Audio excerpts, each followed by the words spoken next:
apartheid left us with functional country.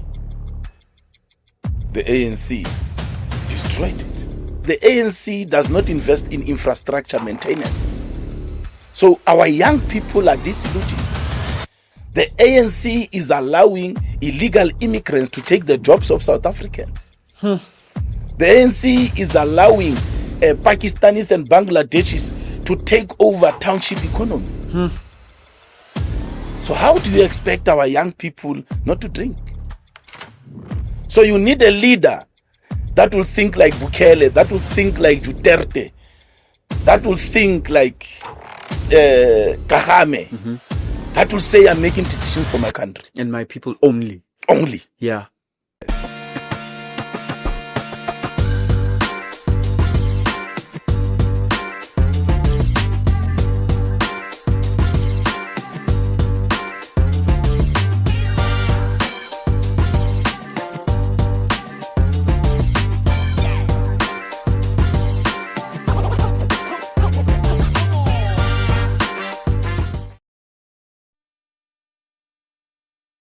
You gave them hope. They never went back to Nyaope. So, my brother, our kids are not drug addicts. They were not born to be drug addicts. Government of the ANC created an atmosphere of addiction. In what is this country? The Philippines. Yes. I was there. I was there last year, November. I spoke to the guy that was driving me around, the taxi guy. Fortunately, could speak English fluently. The former president, Duterte, when he took over that country, he called religious people, academics, said, what is the problem of our country? They said, drugs. Drugs are our problem. He went on TV and he said, whoever kills a drug dealer, takes the body to the police station, will be paid $3,000. I don't know drug dealers. You communities know them. So you kill a drug dealer or you identify a drug dealer, kill a drug dealer, you get $3,000. Our people were killed. Drug dealers were killed. And he then confiscated all their cars and their properties. Lamborghinis, Murcielagos, Galados, Ferraris, Bentleys. So. He crashed all those cars. He said, I don't even want my government to resell these cars. I don't want government to benefit out of the misery of my people. And in that press conference, addressing the nation, he then said, all those who are addicts can check themselves into any drug rehabilitation center government will pay. Over 1.4 million people checked in. Over 1.4 million people. No gun to their heads because the president closed off supply. He killed supply. Buried it completely. He buried supply. Yeah. So crime was reduced by 73% just in that particular period. So there was no supply at all. Now, these people, for them to be okay, they don't have the will of Kunene. They had to check. Over 1.4 million checked themselves into rehab centers. That's political leadership. When I was there, you can go to the Philippines now, you will see cranes are up. The country is booming. Investment is there. It's proper. There's still poverty there and there. It takes time. But I walked the streets alone with one of my colleagues in a sort of a squatter camp area, informal settlement. Yeah. Nobody touched us. So it takes political leadership to guide the country towards prosperity and success. and to deal with the social ills of that country. Is the government of the day, remember you are also in government now, is the government of the day right now complicit in actually the syndicates running this country through drugs? Look, the evidence, or let's say the rumor that is out there, is that indeed there are people who are government officials who are working with drug dealers. But you see, I always avoid being excited about what is said in the public domain before it is tested. Mm-hmm. You know, in one of the WhatsApp groups, there's Clement Manyatela is dancing with President Ramaphosa. Mm-hmm. They are laughing. But they only show his side here, and you can see his beard. Mm-hmm. Now, his beard is like Ket Matala. Mm-hmm. Somebody posted that video and said, this is deeper than we think. I saw that. Then somebody posted on Twitter. Yeah. Hey, The caption. here's a friend of Ket Matala. Ket Matala can't be dealt with. Clement Manyatela said, how am I Ket Matala now? So I always avoid to buy. It doesn't matter who you are. To buy what people say publicly. Because people have said things about me publicly. When they meet me, it's a different story. Mm-hmm. So let me not say on authority that it is indeed that, because it has not been tested. Mm-hmm. With Celebi, we knew that Celebi was working with Agliotti because it was tested. So let's allow the process to test these allegations first. But I can tell you now that, yes, we have a problem of drugs in the country. Now we have a problem of illegal alcohol that is being produced. We have a problem of food that is killing our people. Government is doing nothing. So government is complicit. But you see, the GNU is only a year old. Different political parties. But who does it take to lead? If you ask me, Gayton McKenzie is doing very well in his department. Other parties will also tell you that their people are doing very well. Mm-hmm. But in a government, in a province, in a municipality, Sure. who becomes the accounting officer? Yeah. The president national, Premier, provincial, provincial, mayor in a municipality. That is the person that must guide. Sure. That's why I'm talking about Duterte. I can tell you about Bukele in El Salvador, Mm-hmm. who became the mayor of City Salvador, did well, took over a country that was run by gangs, just like Haiti. He got 53%. Last year, 2024, February, he finished his 5 years. And the people voted for him again. First 5 years, he got 53%. He built a 40,000 capacity prison. He made being a member of a gang illegal. He arrested all of them. Mm-hmm. Last year, February, he got 87.5% to be the president for the second term. From 53% to 87%. Sure. El Salvador, cranes, tourism has boomed. I'm arranging to go to El Salvador. So it takes the leader to direct the country. So President Ramaphosa and the party that he belongs to, their model is they must consult each other. And in consultation with each other, they end up not giving the president, for a lack of a better word, a space to play. Because some of them get affected negatively. Because some of them are criminals. Some of them are criminals. Yeah. But also some of them have got interest in Africa. Yeah. Some of them now, you can see the ANC has got these relationships with Iran, with what. So they are protecting too many things. They're trying to please the world. Sure. So the problem the ANC leading this country, because it is the ANC leading this country, is that the ANC is trying to be money.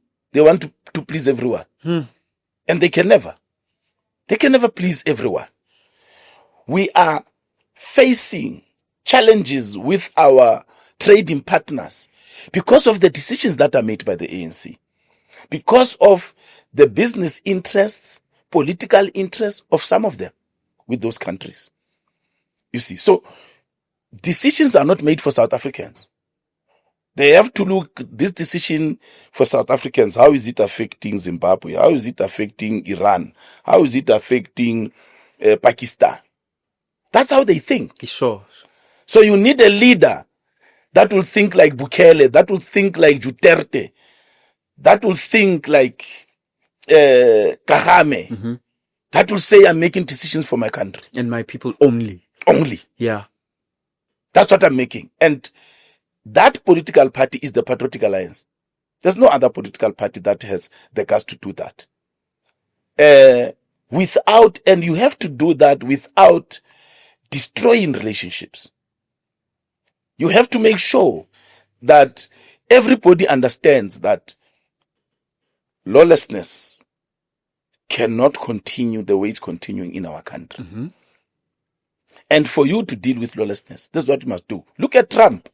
Trump is making decisions for his country. He doesn't care. Neighbor Canada, I'm imposing 35%. Why? Because Trump is saying, bring those manufacturing into America. Because America is one of the biggest markets. So Trump is saying, if you manufacture there and you bring here, you will pay high tariffs.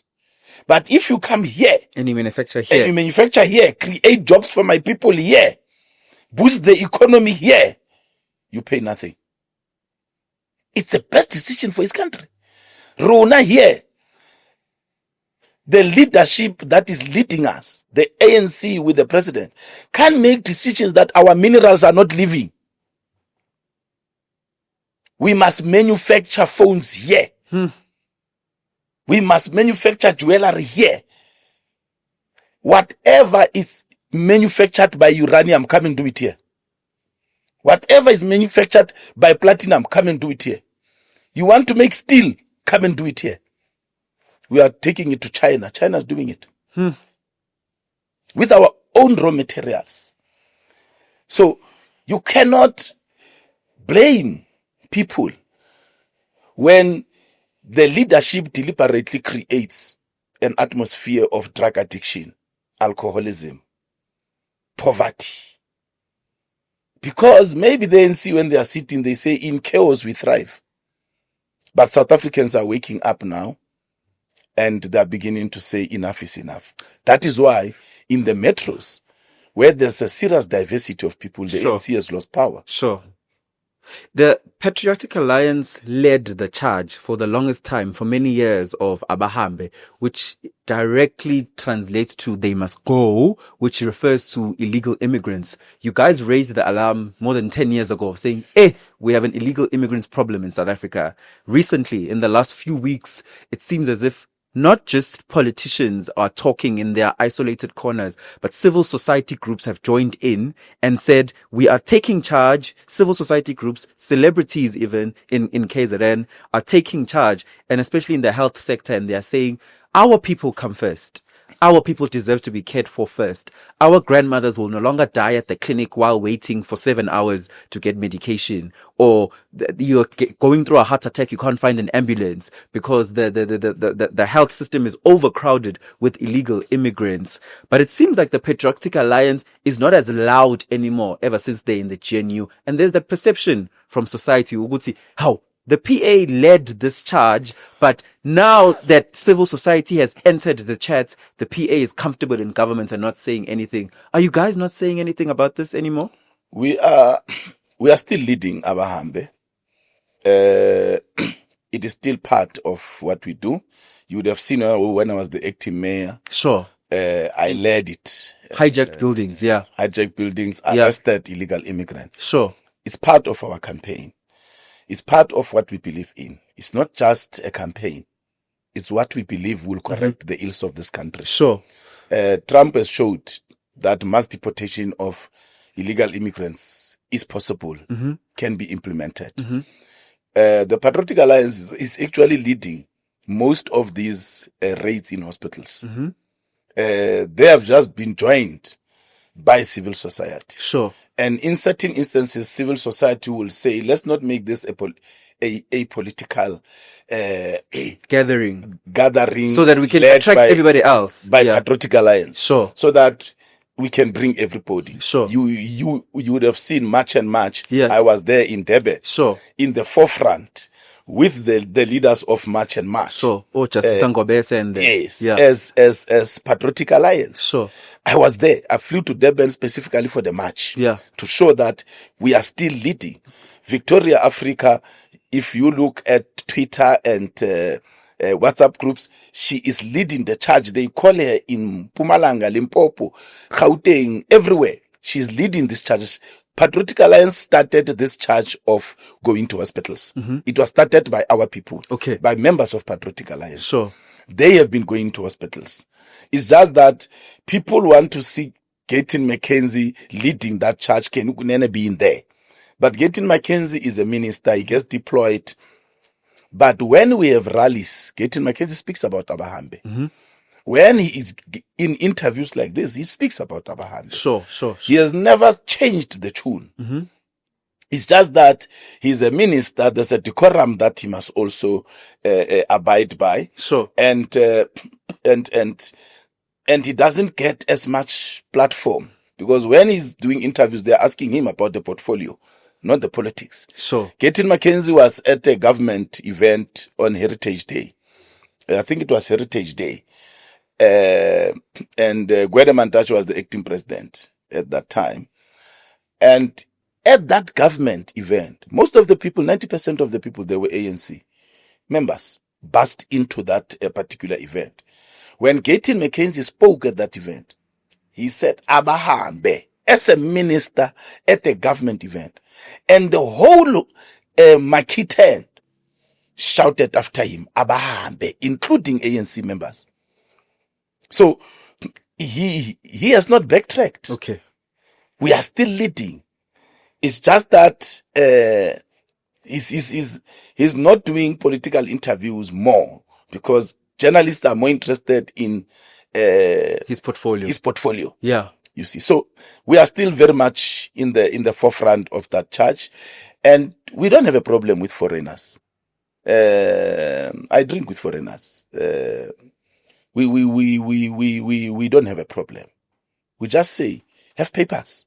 Even when we were doing our raid in Windsor, some lady showed us her passport. It had a stamp, proper stamp, not these illegal stamps that have got passports having the same stamp from Lesotho, Mozambique, Tanzania, Zimbabwe. They all have the same stamp. But this one, you will see, no, it's a South African stamp. It doesn't look like those ones. We left her.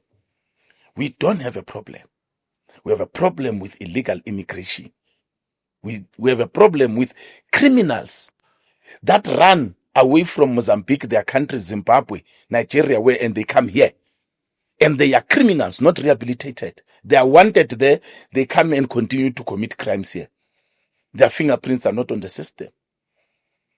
We have a problem with farmers in the Western Cape taking buses to the border of Lesotho, getting people from Lesotho to go and work in the farms and getting rid of South Africans, treating them like slaves in those farms.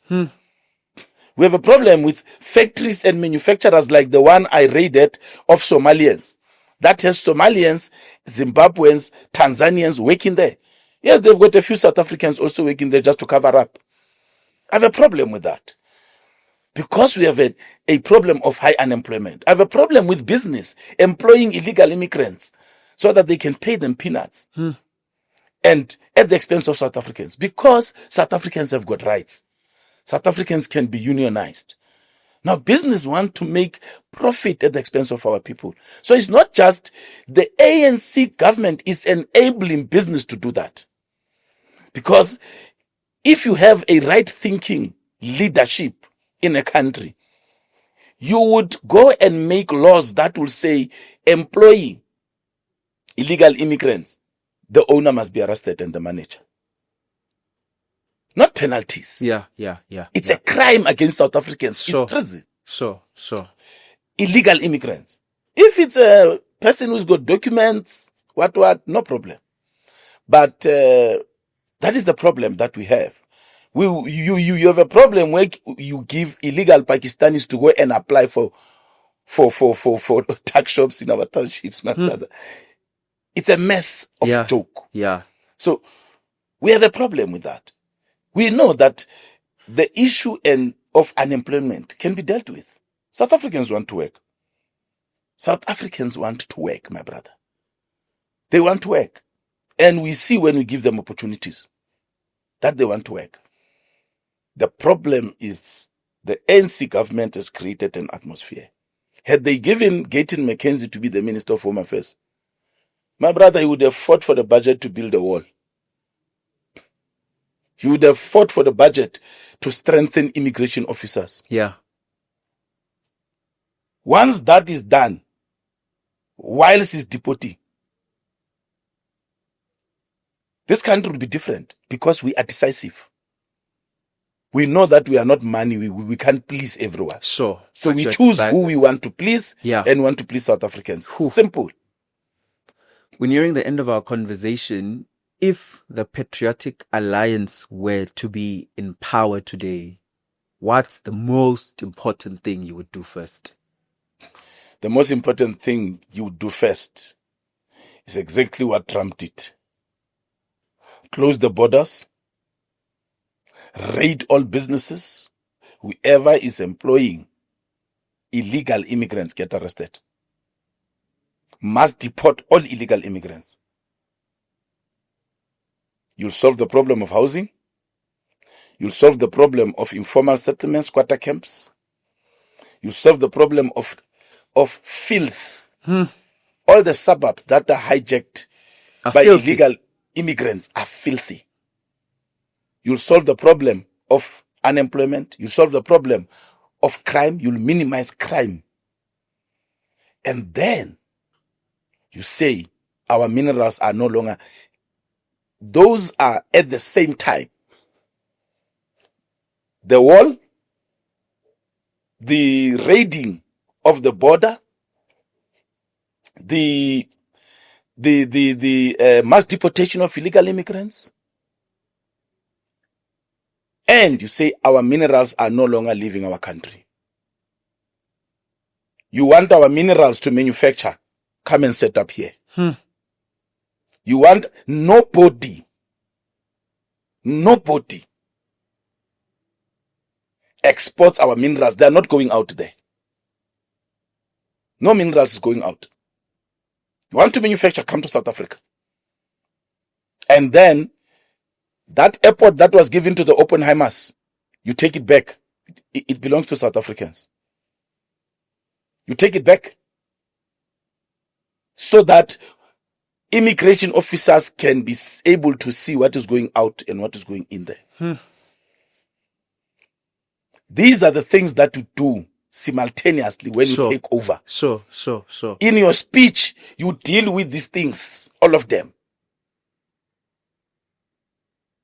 All of them, you deal with them.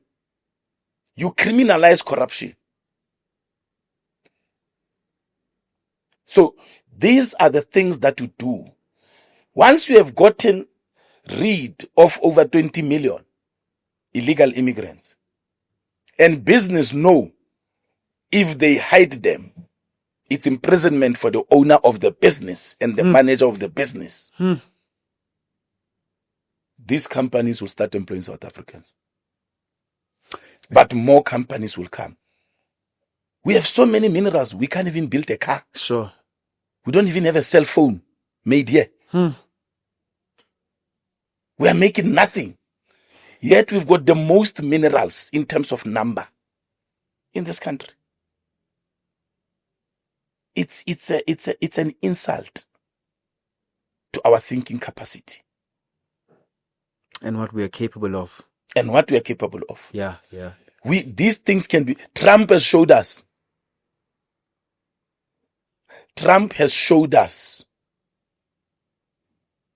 that it can be done. Trump does not have minerals that we have, but he's charging people tariffs on our minerals. And what are we doing? Nothing. They will cry. China will be the first to cry. but they will understand they must come here. Sure. Come and manufacture that steel here. Sure. Samsung, come and manufacture your phones here. Otherwise, our lithium is not going to you. You put laws, regulations, and rules on ocean economy. Our people are not participating in ocean economy. We're not participating in ocean, a multi-billion rands industry. Sure. Fishing, imports and exports. The ANC's economic model is to collapse the public sector so that the private sector can emerge. Let me give you examples. When the police are not fighting crime, we saw in this country the emergence of private security companies. Sure. Even police stations are guarded by private security companies. I drove past one the other day. Police stations are guarded by private security companies. Sure. So it's a vote of no confidence on themselves. We have seen public hospitals being dysfunctional. That gave the emergence of private clinics, private hospitals. Mm-hmm. We now see them in the townships. Mm-hmm. It's another vote of no confidence on themselves. Now they bring the NHI to say, no, people must go to any hospital, will pay. So they're accepting that they have failed in the public hospital healthcare. They failed in healthcare, public healthcare system. We have seen the collapse of public schools. We've seen the emergence of private schools. Now you see them in the townships, mm-hmm. in Soweto, mm-hmm. private schools. Mm-hmm. It is a vote of no confidence in education. In education system. Sure. We have seen the emergence of Uber. The public transport system is failing. Mm-hmm. The trains are not there. So the economic model of the ANC is to destroy public institutions so that the private sector can emerge. SAA was nearly destroyed. If there was no whistle blowing of what was happening there, SAA would not be owned by South Africans. The stocks of Eskom must be privatized. So they want to privatize everything. And every time the private sector emerges, it's a burden on South Africans. Now you must pay more where you stay because there's a security van patrolling. So now you must pay more on education because there's no confidence there.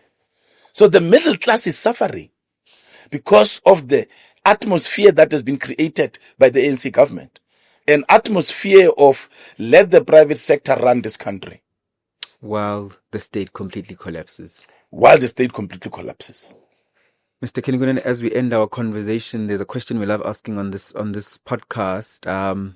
Outside of politics, even if it's about just your life, what's that one thing in life you know for sure that you're absolutely certain of? It's a belief that you strongly believe in.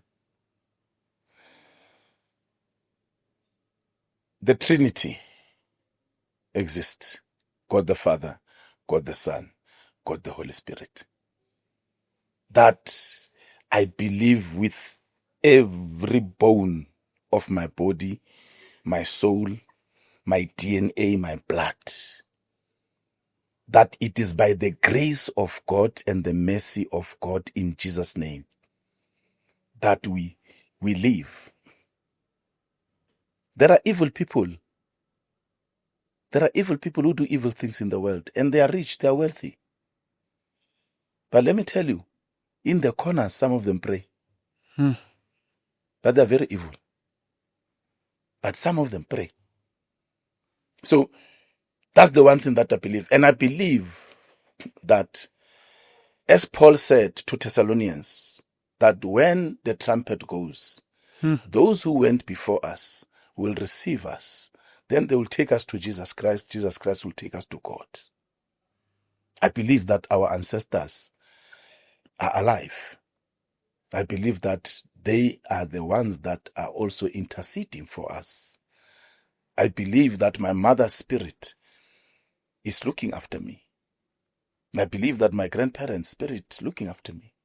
They talk to ancestors of my wife, ancestors of others. They plead for me to God.